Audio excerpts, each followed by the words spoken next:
Bismillahirrahmanirrahim. Assalamualaikum warahmatullahi wabarakatuh. Alhamdulillahi ala silatihi, thumma salamullahi ma'solatihi. Ala nabiyyi ja'a bitawhidi, wa qad araddinu anit tauhidi. Fa arsyadal halqa lidinil haqqi, bisayfihi wa hadihi lil haqqi. Muhammadil akib li rusli rabbihi wa alihi wa sahbihi wa hizbihi, amma ba'du. Perkenalkan, nama saya Habib Fahmi dari kelas PMHA. Saya membuat video ini untuk memenuhi tugas UAS mata kuliah ilmu tauhid. Saya akan sedikit menjelaskan tentang tentang sifat wujud. Pertama, perlu kita ketahui bahwa sifat Allah yang 20 itu terbagi ke dalam 4 kategori. Yang pertama yaitu sifat nafsiyah, isinya 1 yaitu sifat wujud. Yang kedua salbiyah, isinya 5, kidam, bako, muhalafatul lil hawadis, qiyamuhu binafsi, dan wahdaniyat. Ketiga yaitu ma'ani, ada 7, kudrat, irodat, ilmu, hayat, sama, basar, kalam. Keempat yaitu maknawiyah, kaunuhu qadiron, muridan, aliman, hayan, sami'an, basiron, mutakaliman.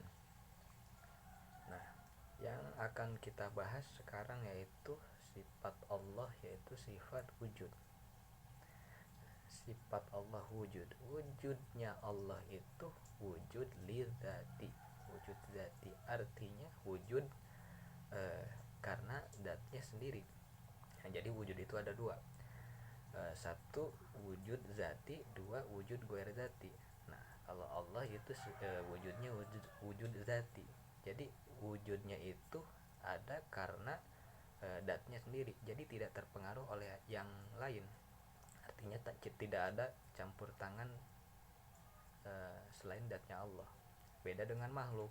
Kalau makhluk itu wujud ghair zati. Wujud ghair zati itu wujud yang terpengaruh oleh adanya pihak luar. Jadi adanya makhluk karena terpengaruh oleh yang lain. Beda dengan Allah. Kalau Allah wujud li dzatihi, la li illatin. Illat itu sebab. Jadi jika dikatakan Allah ada, makhluk juga ada, sama-sama ada, tapi substansinya beda. Kalau Allah lidzati karena zatnya sendiri, kalau makhluk li ghairihi atau ghair dzati, begitu. Pernah dikatakan oleh Ibnu Athaillah dalam kitab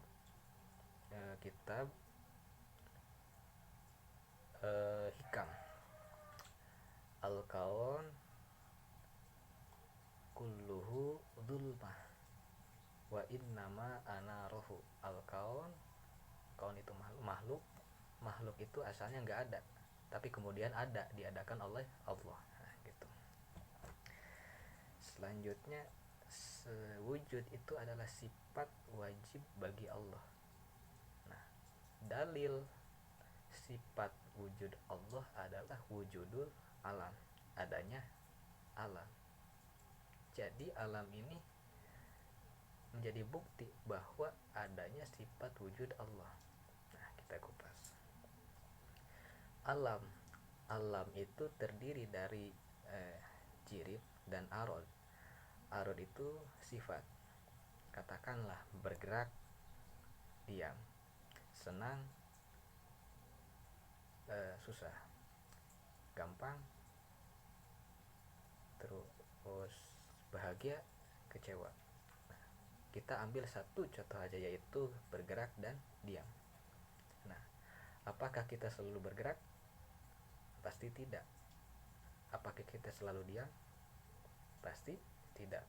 Ketika kita bergerak, pasti hilang diam. Ketika kita diam, pasti hilang bergerak. Nah, jadi selalu berubah. Nah, antara gerak diam itu disebut tagoyur. Nah, tagoyur itu berubah. Sedangkan tagoyur itu ada setelah tiada. Jadi tagoyur itu tiada dulu baru ada. Nah, sedangkan kalau ada setelah tiada atau tiada dulu baru ada itu disebut hudus.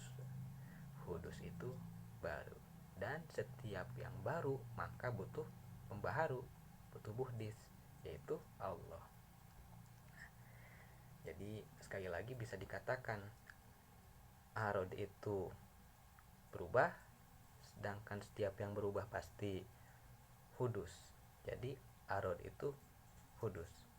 Nah, dan kemudian arod itu tidak pernah lepas daripada jirim atau jauhar. Nah, kalau arodnya baru sedangkan arod tidak pernah lepas daripada jirim, maka otomatis jirimnya pun baru. Nah, jadi bisa dikatakan arod baru, jirim baru, setiap yang baru butuh kepada pembaharu yaitu Allah. Maka dibuatlah kesimpulan oleh ulama-ulama mantik. Al-alam mutagoyir, alam itu berubah. Wa kullu mutagoyir hadisun, dan setiap yang berubah pasti baru. Nah, begitu. Wa kullu hadisin, dan setiap yang baru yahtaju ila muhdisin, butuh kepada pembaharu. Nah, itu baru satu contoh, yaitu gerak dan diam. Belum lagi gembira, kecewa, mudah, gampang. Nah, dan itu selalu berubah. Apakah berubahnya itu dengan sendirinya? Tidak. Tapi ada yang mengadakan, yaitu Allah.